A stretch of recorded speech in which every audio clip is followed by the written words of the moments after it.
Hey guys, it's Ben from Hilltop Packs, and today we're going to show you how to use these Z-clips. We call them Z-clips, but many different companies call them several different things. And we call it a Z-clip because this is what's available on our website. But we actually use this style as well for some of the things we actually sell gear-wise. So our 1-inch hip belt for our fanny packs and for our backpacks, the removable belt part, we actually use this style. But they both work exactly the same.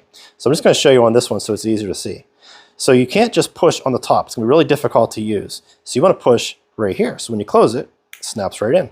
And then it makes it really difficult to pop open. So when you try to open it, you don't just pull from here. You have to do the same thing. Put the pressure with your thumb here in, and then it pops right out.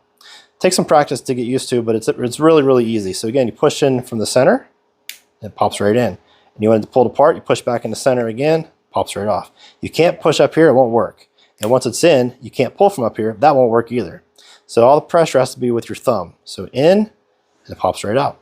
There you go. Any other questions about any of the Z-clips or anything else we sell?